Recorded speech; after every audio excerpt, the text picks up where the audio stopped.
Well, hello. Today we're here to talk about judicial selection. Judicial selection. Now that's interesting. What might that mean? So what I thought we might do is talk a little bit about federal judges. Federal judges have been in the news recently. President Trump had made a statement a few weeks ago.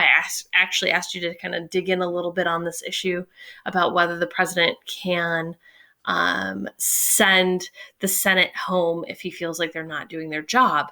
And that question or that topic that I posted for you is really related to judicial selection.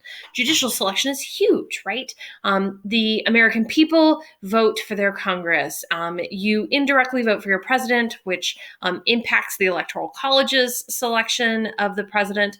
But judges are not voted on by you or I at the federal level. They are at the county, state level, but not at the federal level, which means that they are handpicked. So that's what I mean about the term selection, right? We are talking about people who are handpicked to serve as federal judges. And in a previous lesson, we examined that there were district courts and circuit courts, and then, of course, the U.S. Supreme Court, that hallowed place. Side note, did you know that there is a basketball court above where the U.S. Supreme Court meets? It is true. So that basketball court is, in fact, the highest court in the land. Just sit on that one for a minute, will you? Great story about that later on at some other time.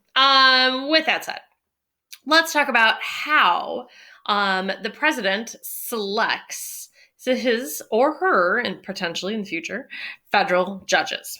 So I want to start by talking about the lower courts. And whenever I'm talking about the lower courts, I really mean district courts, right? Remember that every state has at least one district court. Washington State has two. We have the Western District and the Eastern District. Western District is right out of Seattle, and the Eastern District is out of Spokane. So how does the president select a district judge? Well, when a president wants to select a judge for a federal court at the state level, right, a district judge, the process that is traditionally used is called senatorial courtesy. Sounds really fancy, but senatorial courtesy means that the president will run his or her list by the senators from that state. When I mean senators, I mean one of the two. So let's say that we are short a federal judge in the Western District of Washington State. President Trump has a list of potential federal judges, and so he will take that list to Patty Murray and to Maria Cantwell, our two senators, and he'll check with them first and say, okay, which of these candidates do you not like? Which ones can you not live with? And if the senators of that state dislike a judge, they're going to be off the list. That's traditionally done. Now, there's some question about whether senatorial courtesy is ongoing right now. I see sources that say yes. I've seen sources that say no. I think there's some critiques of it either way. With that said, we're still going to go with senatorial courtesy as being the by and large method that is utilized in how a district federal judge is advanced, at least on the list. Oftentimes, the president will, in fact, extend senatorial courtesy even more so and ask the state senators for recommendations of potential federal judges. And then that's where that short list will come from to begin with. And then the Attorney General of the United States, who is in charge of the Justice Department, that's William Barr today, and the president will kind of compile this list. The approval process is traditionally quick for district federal judges.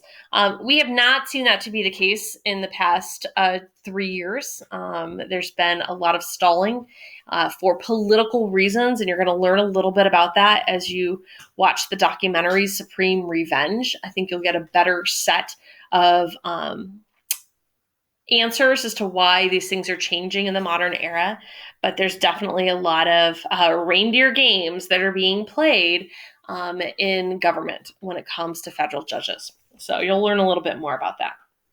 At the upper court levels, when we're talking about our like circuit court judges and our Supreme Court judges, that process looks a little bit different. So I want to talk a little bit more about that. So most of the judges and the justices, of course, who sit on the Supreme Court, most of them come from an elite layer of society. Most attend Ivy League schools or private schools. About 62% of them, on average, have a net worth of over $1 million. Most of these judges or justices that are being selected at the upper court have been engaged in political activism, meaning they haven't been quiet judges, because to be a justice, you have to have been a judge. Typically, not always, as we'll talk about. But you've had some level of political engagement. Like, I'll give you the example. Ruth Bader Ginsburg, Justice Ruth Bader Ginsburg, had been involved in a series of cases on the issue of gender equality and ensuring that gender, particularly sex, which is the language that she was using at the time, was seen and treated under the law the same as race. So ultimately, she'd had this level of engagement. She'd done some work with the ACLU. She'd been actually as a lawyer in the Supreme Court several times, arguing cases like Reed versus Reed. So anyway, I just want to give you that back history. Like, that's not unusual for justices to have some level of engagement. There's also some occupational heredity. Like, oftentimes upper court justices and judges, rather, come from families who've traditionally been engaged in public service, like who have served under the law or have been political figures. At the Supreme Court level, most of those have been judges who haven't been serving as judges for a very long time. Some have had no judicial experience. A perfect example of no judicial experience is, in fact, Elena Kagan. Justice Kagan never served as a judge before she sat on the Supreme Court. She was, however, the dean of, I believe, Harvard Law. So, and had served in a great deal of constitutional legal writings and battles, etc. So she had this deep, deep history in this era. So let's talk a little bit about some of the qualifications. In order to be a federal judge, either at the district level or at the circuit or Supreme Court, there's actually no formal qualifications. They're more informal. You have to have a political ideology. Meaning you tend to either be more liberal or more conservative, although the justices of the Supreme Court would tell you that they are not Republicans or Democrats, liberals or conservatives. They would tell you that they have been appointed by a Republican or a Democrat, and that they have been confirmed by a Senate that is predominantly Democratic or Republican, but they would not tell you that they themselves are liberal or conservative or Democrats or Republicans, although they are allowed to vote. Instead, they would tell you that they view the law and read the law as the law is, and they study the Constitution and are constitutional experts. That's their job. So they try to eliminate that lens that I think most of us think they have. I've heard it from Justice Alito. I've heard it from Justice Ginsburg. Justice Roberts has said it from time to time, that they just don't see themselves as specifically having a political ideology. But in fact, they've at least been appointed by somebody who did. So kind of keep that in mind. In order to even get that appointment to the court, they have to have at least some judicial ideology, meaning they have to share some sort of perspective that must be similar to that of the president, right? So if we think about Brett Kavanaugh and Neil Gorsuch, which are the two justices on the U.S. Supreme Court that have been appointed by President Trump, both of those men must share some sort of ideology or judicial value system with that of the current president, or else they wouldn't be appointed, right? So always realize that they have to have some sort of similarity to the person who's appointing them. What's really interesting, and I saw this study emerge a couple of years ago, is that you find that the newly minted justice of the Supreme Court, like the person who just gets on the bench, so that would be like Brett Kavanaugh. So Justice Kavanaugh will likely vote certainly more conservative within his first 5 years as serving as a justice. But what you find is after sort of that 5-year marker, justices tend to actually operate a lot more independently. It's really hard to kind of put your thumb on them and to say, oh, they're liberal, oh, they're conservative, because they don't necessarily view things that way. You see this with Chief Justice John Roberts, who was appointed by a Republican, a conservative Republican at that, versus a moderate, was appointed by a Republican. Ultimately, the chief ends up voting in favor of Obamacare. So when a case came to the court in 2010, so it's a kind of an interesting example. And then so you see a lot more they call it swing voting than you would imagine. They obviously have to have some high level professional competence. They've been ranked by an ethical committee associated with the American Bar Association. They must be people who are respected by their peers. Despite some of the drama, or as my teenager would tell you, like the spilling of the tea that you hear with justices and kind of their background, the reality is that they have to have some level of ethics to have even been considered. And while we find out in confirmation process, like all their skeletons in their closet, the reality is a lot of that has already been fleshed out before they even get to confirmation. So let's talk a little bit about the confirmation process. Some of you may be familiar. Last year, we saw the confirmation process of Brett Kavanaugh. It was all over TV. Saturday Night Live did quite the spoofs on it. Certainly, the Senate confirmation process matters. And so it's a pretty serious event. Your politics matter. So if it is a Senate that is controlled by the Democrats and the president is a Republican, and the president has appointed a conservative, very conservative justice to the Supreme Court, the Democrats in the Senate may give that person a really hard time, may not. It just depends.